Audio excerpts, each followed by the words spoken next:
when he wants to attack your family even more, when you're a prominent member in the church, he uses your children. Have mercy. I'm telling you how the devil operates. I know him well. He comes after the law of God. Here, brothers and sisters, he's coming after Daniel with the law of God. And so look at this. They got together. They got together without Daniel. Now you can imagine Daniel was among the administrators of the Medes and the Persians, their empire. And a meeting was called without Daniel's knowledge. Are you listening to me, church? Look at this, look at this, look at what they did. When you go home, read the story. They rushed and they swarmed Darius. And they said, Darius, Darius, all the royal officials have agreed to a plan. They have agreed to a plan of a proposal for a new law that will regulate personal and public worship. Are you listening to me, church? They said all the royal officials, and Daniel was absent. Lie. You think Daniel would have agreed to something like that? No. That was their plan to get to Daniel. Are you following me, church?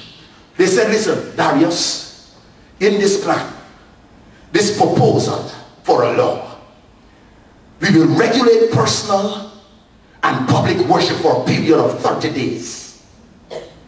Are you following me, church? No, church, unlike the Chaldeans in Daniel chapter 3, who rushed to the king Nebuchadnezzar and said to him, 3 boys, the 3 Hebrew boys that you placed over the officials of Babylon, they did not bow down. And they left Nebuchadnezzar to make his decision based on their faith, based on his decision, his faith.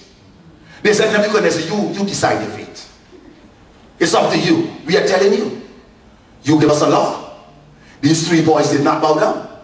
It's up to you now. Make your decision, but we will be watching. Are you listening to me? Unlike the Chaldeans in Daniel chapter 3, these Persian officials in Daniel chapter 6 pressured the king to do what they wanted.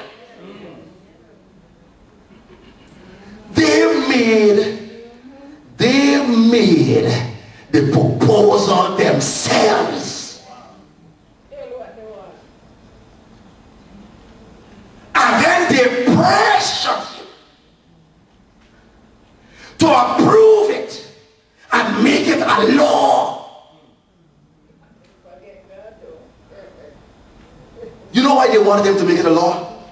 Biblical scholars say the Medes and the Persians of all the powers in ancient times, the Medes and the Persians, when they made a law, it was immutable. It was not in any position to be changed. And so, brothers and sisters, they went to the king with a proposal, and they said, we want you to make it a law. Listen to the decree. Let's read it from the screen, everybody. Anyone who prays, are you there? Read with me, everybody.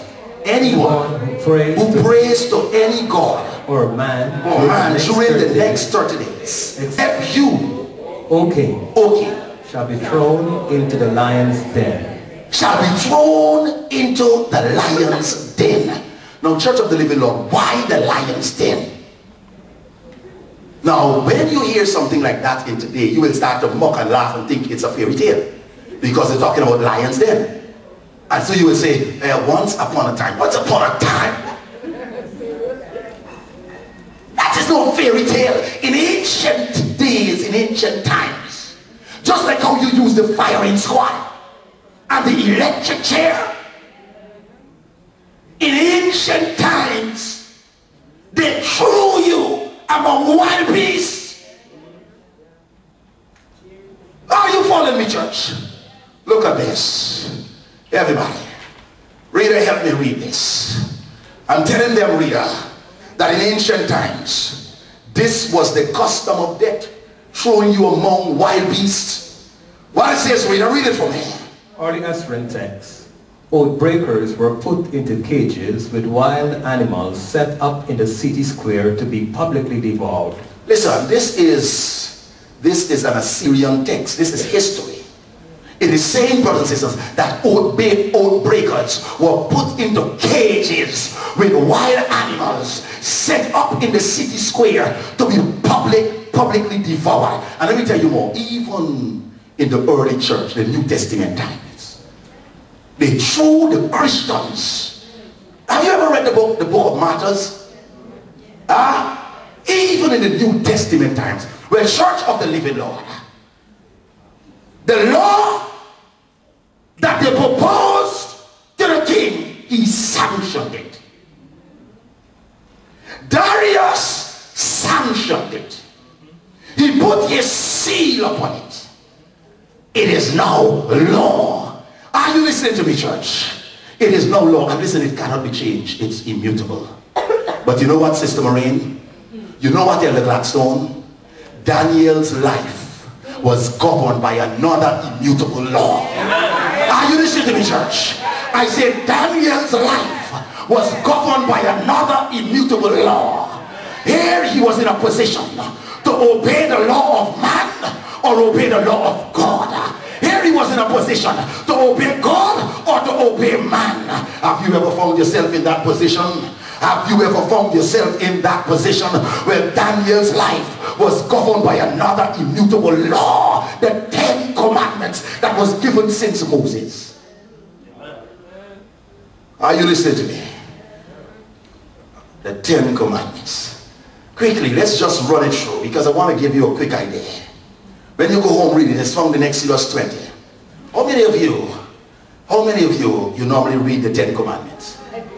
Well, let's go. The first commandment, you know it. I'm talking about Daniel's life was governed by another immutable law. Are you there? Look at me, the first commandment. Only worship God. You know the commandment. Thou shalt have no other God. You remember, you know the commandment. Look at this now. The second commandment, do not make idols and worship them.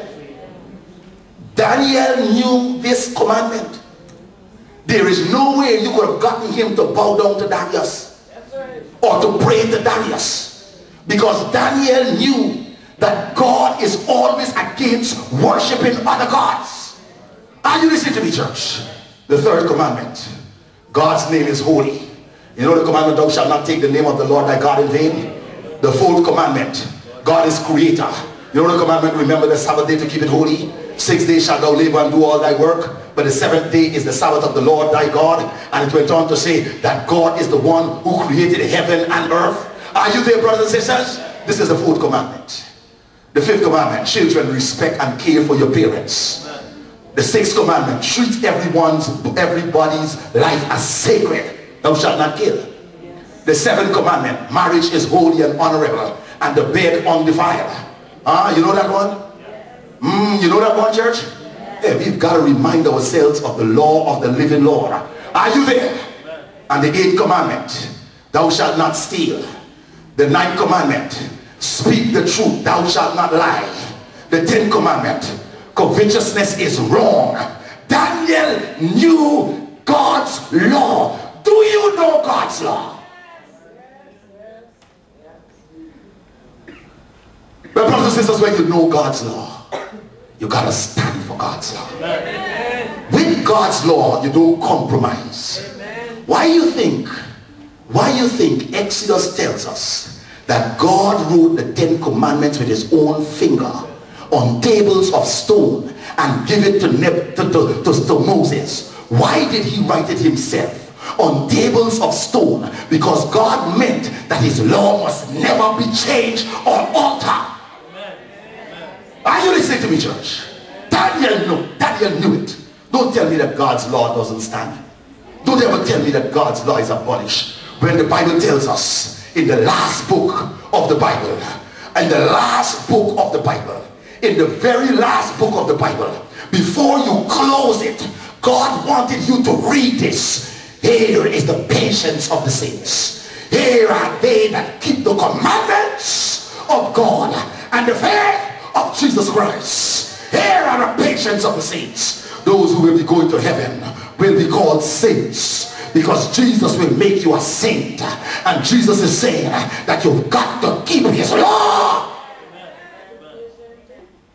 Daniel knew the law. So Darius passed his law. His immutable law. But Daniel's life was governed by another immutable law. Are you listening to me, church? Tonight I want to ask you.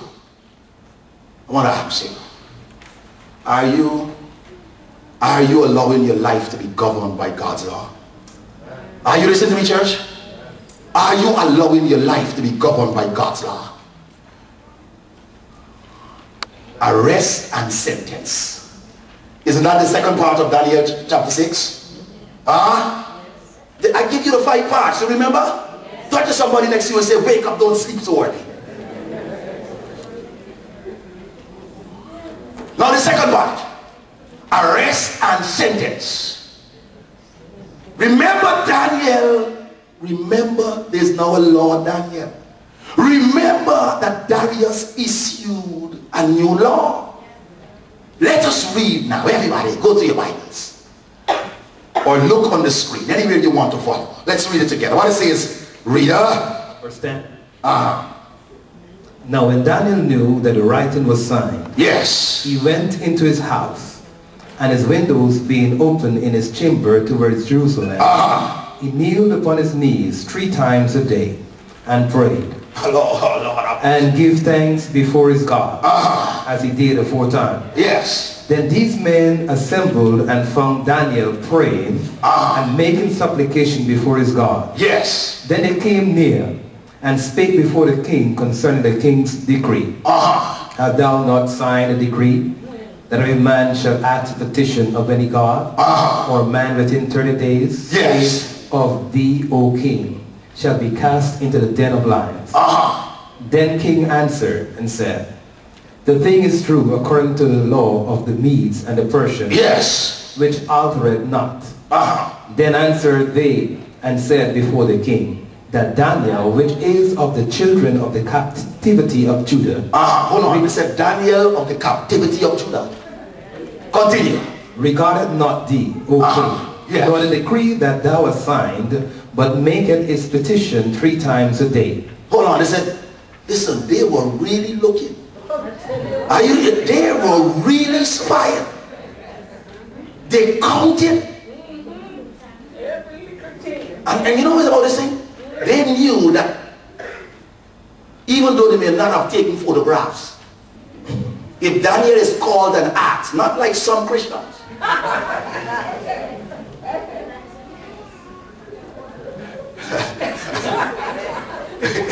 Are you listening to me? Your boss called you, did you come to work at 9 o'clock? I'm saying to you, not like some Christians. They knew that Daniel will be truthful. Alright, where are you now, Rita? Verse 14, Then the king, when he heard these words, yes, was sore displeased with himself, and set his heart on Daniel to deliver him. Yes. And he labored till the going down of the sun to deliver him. Then these men assembled unto the king, and said unto the king, O king! Now, O king, the law of the Medes and Persians is that no decree nor statute which the king establisheth may be changed. Hold on, they knew that when the Medes and the Persians made laws, cannot be changed. They saw the king battling. Continue, reader. Then the king commanded, and they brought Daniel and cast him into the den of lions. Now the king spake and said unto Daniel, Thy God, whom thou servest, continually he will deliver thee. Now church, you read it. Let's go back. Let's backtrack now. Listen carefully now. Listen carefully. The decree is sealed. The men, Daniel's enemies,